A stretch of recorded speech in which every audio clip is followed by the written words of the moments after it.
Hello and welcome to Sports Quotes and Facts Untold. Today I'm joined by James Rosales from Dallas in Texas, who 4 years ago perhaps didn't know who Everton were, but is now a fully fledged fan after a typo on Twitter, introduced them to Everton Football Club after James Rodriguez signed. It was the Grand Old Team account who made the tweet. And James, your Twitter handle is James Rowe, and it's led you on a crazy journey. It's been a surreal journey. That's correct. So when James Rodriguez signed for Everton, and it was Grand Old Team who tweeted, I think it was his new shirt number. Can you remember the day of when you first logged onto Twitter? The reaction? 100%. So you may recall 2020 wasn't the most normal of all years, right? So I've been in lockdown the entire time. So any excitement I got happened that day, for the entire year. So pretty boring. I was in my living room. It was actually a U.S. holiday. It was what we call Labor Day. And so there was no work going on. It was a quiet afternoon again on the couch. And notifications were just, I have never seen that many notifications before in my life. So very memorable, quite frankly. And at the time, what was your knowledge like of soccer in England, Everton, and James Rodriguez? Zero? How about that? Zero. Really, zero? Because that's the amazing thing as well. You receive so many notifications because James Rodriguez he's one of the most followed footballers on the planet. And I think that's what makes it even more surreal, is the fact that he's so famous. But this connection you've now got with that player, and at the time, you didn't even know he existed, really? That's correct. Had no idea. So would you say that the fandom was fairly instant once you started to research the club? Very much so, yeah. So research is a great word because, again, there wasn't a lot going on in 2020, so I had a lot of time in my hands. And I thought, well, this is going to be fun. We'll learn something. I've always wanted to understand what English Premier League was all about. I've certainly seen highlights on ESPN of World Cup and other major soccer events or football, but never really understood why there was such a fervor about English Premier League. And I thought, I need to find a way to understand it. So for me, that was an opportunity, and to get from several hundred followers on Twitter to close to 2,000 in one day, I thought this is unusual, because I doubt any other English club I would never have had the same reaction. You can't tell me that I would get 2,000 followers from any other club. I just feel like it's very unique. So it felt like it was the right place to be at the right time, and I said, well, I'm gonna lean into it. So would you say really it's just the perfect happy coincidence that you were already taking an interest in the English game, and then this football club was sort of presented to you with a big fan base? Very much so. So I'm very much listen to sports talk radio here in Dallas, probably exclusively. And at the time, there were 2 or 3 of the talk show hosts that were adopting new sports. They had never, like F1 or English Premier League, and I thought I should do that. But I had no idea where to start, and I thought, this is it. This is the moment. So it was really something. It was a novelty. So I couldn't pass up the opportunity. I felt like there was an actual opportunity to take and learn from this. So yeah, absolutely. And as you said, it was during the pandemic, and I read that you actually, as part of your research, read the Premier League handbook to learn more. I've actually read it every year, because they update the rule book every year. Yep. And it includes every club from top to bottom, side to side, all of the players. So I always find it to be good background. So can you remember sort of sitting down for your very first game? Did you quickly understand the excitement, and were you into it straight away? It took a while. But what didn't hurt was it was a week after that accidental tweet that the season started. So Tottenham was the first fixture, and they won. So I thought, oh well, Everton's a great team. I'm gonna follow them. Well, they ended up winning the next 3 games, so they were started the season 4-0. And Yep. I thought, well, this is going to be great. I haven't followed a winning team in a long time. Yeah. And then obviously, as you've got to know Everton, and I've been a fan, James, 28 years, and this is by far the most tumultuous time. But I remember my first game was 1996. It was a bright sunny day, and Everton won 2-0. So I was very much the same as you're thinking, as this is going to be great. Yeah, this must happen every week. So how did it, obviously the winning feeling is great. When would you say that you were fully into it and, an obsessive like we all are? So there's it's two parts to that. I had a friend of mine who was dating, became a good friend of mine. His name is Lynn Hughes. A friend of mine was dating Lynn, and he is from Wales. And so I let him know, by the way, I'm now following English Premier League. And he goes, which team? And he was fully expecting me to say Man City or Arsenal. And I said, Everton. He goes, oh, well, it's because they're winning, right? Because they were 4-0. I said, well, let me tell you the story. So we were still in lockdown, but each weekend he and I were texting back and forth. He would explain things to me, like what the heck is offsides? What just happened?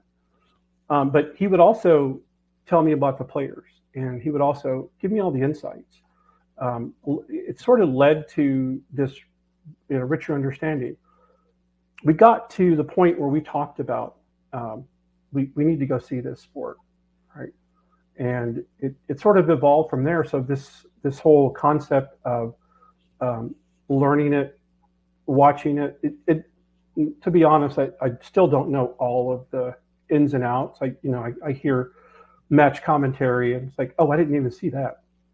But having someone to sort of sit as a companion along the learning journey has been kind of made this a very richer journey. And then he's egging me along to let's go see a match.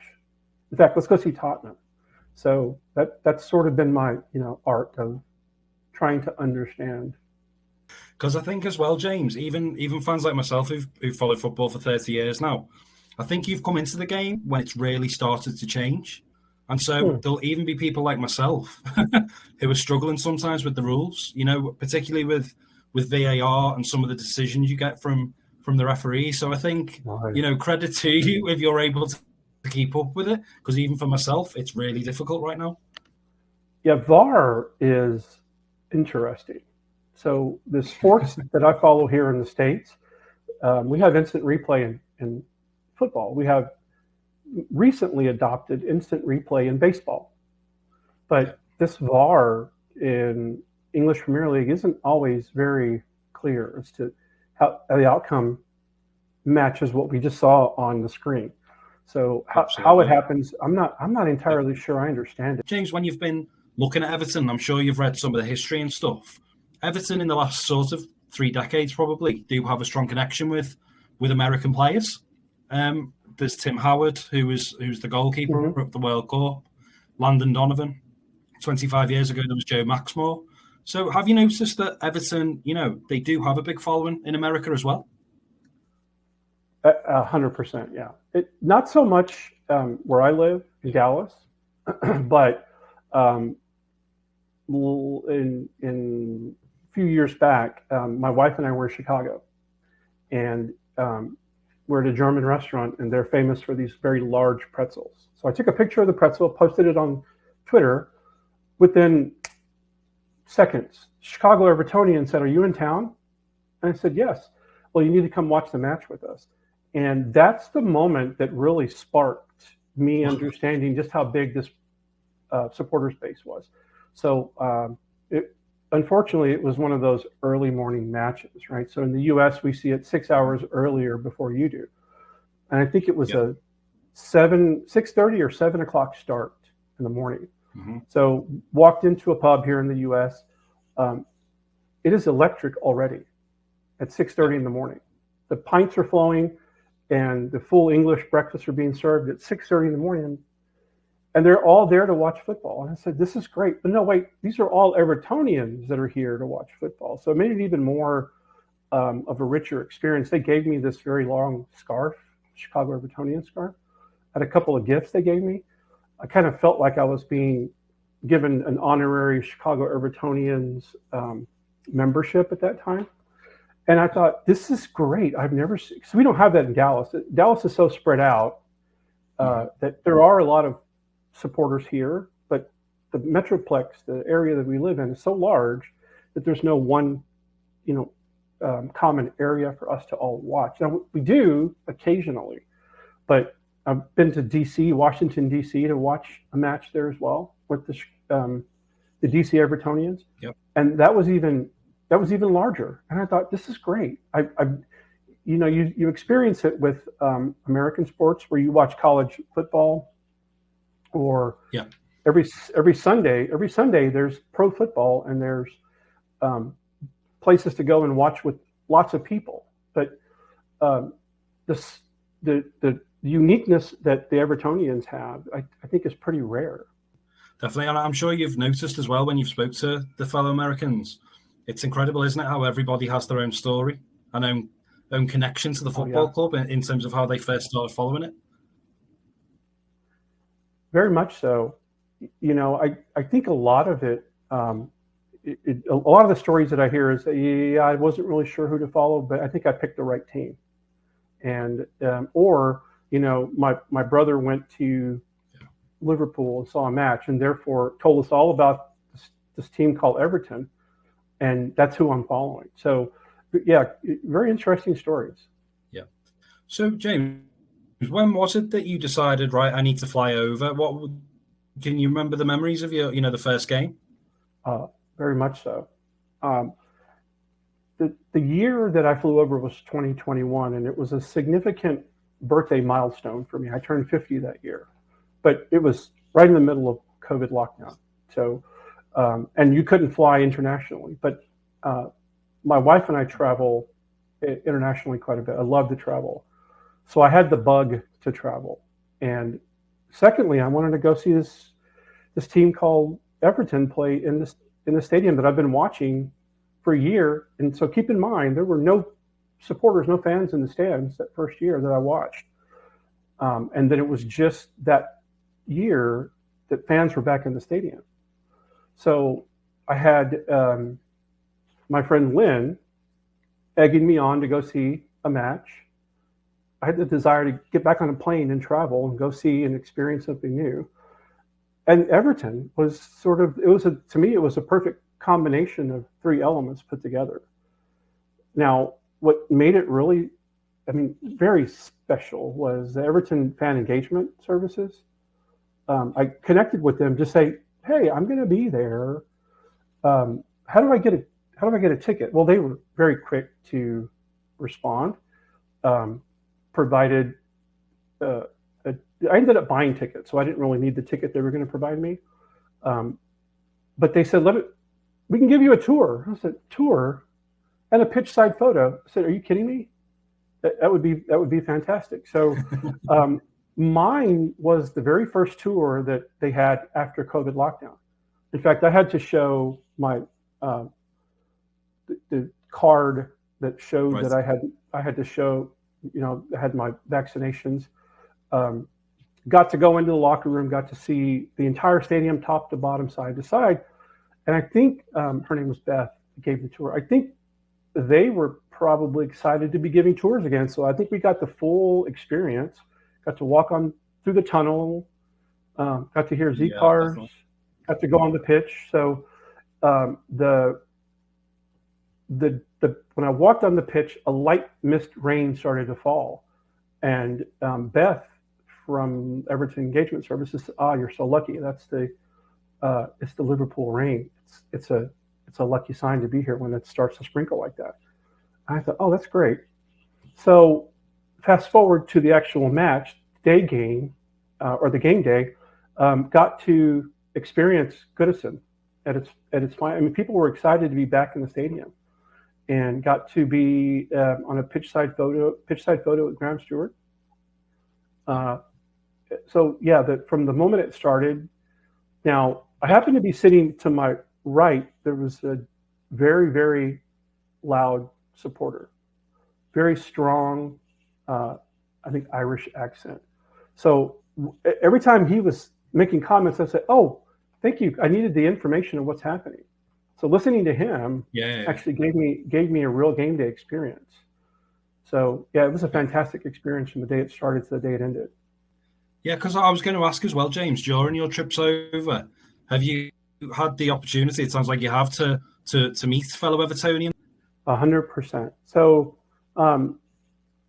when we first took our trip we're planning our trip. The only thing we had planned was we're flying to London. We have a hotel. We're going to Liverpool. We have a hotel, and we have match tickets, but had no other plans. So my friend Lynn said, "Hey, why don't you go back to Twitter and let's get some information from some people from Liverpool." So I did, and I said, "Hey, where's the best place to have a pint? Where's the best place to maybe watch some matches the next day?" It wasn't game day, but it was the day before. And within seconds, there was probably half a dozen recommendations of a place called the Denby.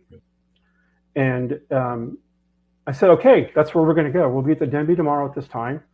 And there were probably 15 or 20 people that I met there. Some that came just like a gentleman named Ian and his best friend Chris, Ian McNeil and Chris Morgan. They made a special trip just to come and meet me, and I thought, this is fantastic. And we sat and we probably finished enough pints that day to call it a day. You know, it was a good long long number of hours in the pub, but the whole time, just getting to know that group of folks and the owner, her name is Fiona. Just getting to know that group was fantastic. So I've maintained a close connection with that group since then. In fact, that's who, Ian was kind enough to give us a tour this last time, where he gave us the city tour, walked through the old city. Fantastic sense of humor, and he and Chris both. It was very special because Ian and Chris actually joined us this last time we were there. It's our second visit, and had their nephew and brother with them. So fantastic. Again, just a great experience, and got to do a bit of a pub crawl with them, really learning and understanding a little bit of the Liverpool pub culture. It was fantastic. And James, I'd love to know what it was like for you, that connection you had with James Rodriguez. What was it like when he left the club so early? And you obviously didn't get to see him live like all of us. Well, here's the question. Did anybody ever see him play live? Because they didn't have any supporters that year in 2020, right? So I don't think anybody saw him play in person. They saw him play on TV. So to me, it felt like it was a door that opened, right? It was a door that opened, and I jumped in and I said, this is my opportunity. Watching him leave was a bit of a disappointment. And I thought, why is Ancelotti leaving and why is James leaving? Not sure. So it felt a little awkward at first, but there was actually a Twitter comment that said, "Hey, we made two signings today, James Rodriguez and James Rosales." And I thought, oh, I've been a signing, so I'm going to stay. I'm not going anywhere. And what made it feel kind of special to me was the day that James Rodriguez left, there were a number of people that tweeted me and said, "Don't leave." I said, "No, you can only have one James leave at the time." Because I can imagine as well, that winning run, it was such a feel-good factor around the club, and the song "Spirit of the Blues" went to number one. So, how's it been for you as a football fan? I suppose it's helped you understand more to see the team not winning every week, almost. Yes. So there's one thing about my sports history is I'm well conditioned for this. So I've been following baseball, the same team. They've been playing in Texas since 1972. right? They've been playing in Texas since 1972 and never won a championship. So I'm well conditioned for my baseball team, never having, in fact, had some of the worst years. So, but I'm still watching baseball. However, I'm happy to report they did win the championship this past year. So, and then my football team hasn't won yet. A great year for baseball. My football team hasn't won anything since the 90s. So again, well conditioned to be able to support Everton. Understand what it means to not have a championship in recent years. And I think as well, James, I've mentioned before about the timing of your fandom for Everton, but it's a really interesting time, the fact that you're now following us as we leave Goodison Park. And I think it's really special that you've had the opportunity to experience Goodison Park, which has been our home for well over 100 years. And now you're supporting Everton for the new dawn, moving to Bramley-Moore. Have you had a chance to see Bramley-Moore during your trip? I did. We had our cab driver take us to Bramley-Moore the day of the match. So he drove us over there. I got to stick my hand through the fence and take a couple of pictures of the new stadium. But I think what you said really resonates, because I'm glad I had the opportunity to visit Goodison in two very unique experiences, right? So my first seat, the first game that I took in, the seats were behind the chairman's area. So really nice seats. And then this last game, our seats were up in the Goodison in the upper deck. Little tighter seat experience, very, very small area. But I was being told that initially there were no seats in Goodison. It was a standing only. So it's only since, I guess, recently that they put seats in. So the comment that I made to maybe it was a steward, I said, those seats aren't the biggest seats in the world. And they said, well, that won't be the experience at Bramley-Moore. So I said, well, that's great. I'm looking forward to it now. But I'm glad I really got to experience Goodison in a couple of different fashions. I think Evertonians are lucky on match day, because the history does just seep out the place, and where you sit sometimes, it might not have changed from like the 70s and 80s. And I know when Brazil and Portugal played at Goodison Park in the World Cup in 1966, some of the images you see of Pele and Eusebio, it's like looking at Richarlison or Jared Branthwaite now, the Bullens Road. The famous Archibald Leach design. I think as Evertonians, we are lucky that we do have that connection with our heritage and tradition, whereas some other clubs might not have that because of how they've redesigned their stadiums.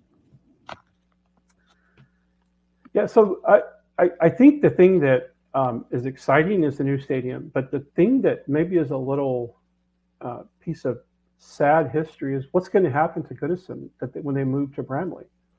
It's a new chapter, and I'm glad I've been able to take in Goodison as many times as I have. Yeah, and there's a famous quote, James, that you'll have definitely heard. Evertonians, they're born, they're not manufactured, and we do not choose, we are chosen. And I noticed that in your Twitter bio, it says exactly that. And more than most, that is definitely the case for you. It is, again, another thing that makes this whole thing surreal, because I gather that's something that you Evertonians really believe. And again, putting the context of my history, wanting to pick a team and couldn't pick a team to follow. But I had one pick me, and I said, well, yeah, of course I'm chosen. I had to acknowledge that. So yes, I absolutely feel that way. Yeah. And just finally, James, it's very clear that the Everton bug has got you, because I noticed last week that, 4 years ago, you said, you were just mind your own business, basically. And then 4 years later, that's how Luton Town are getting on against Manchester United. Yes. So one of the things that I love doing is listening to sports on the radio. I have been loved listening to sports on the radio since I was a child. Listen to baseball late at night. And I was watching Luton play that morning, and I thought, well, I got to go run some errands at the store. I got to go pick up this, and this. So I found the match on the BBC radio, and driving, listening. It's almost like you can see it when these announcers are so crisply describing the action. And I felt like I was connected to it. And I'm thinking, where did this come from? 4 years ago, this wasn't a reality in my life. And here I am listening to English Premier League football, driving to the hardware store. I guess I am hooked.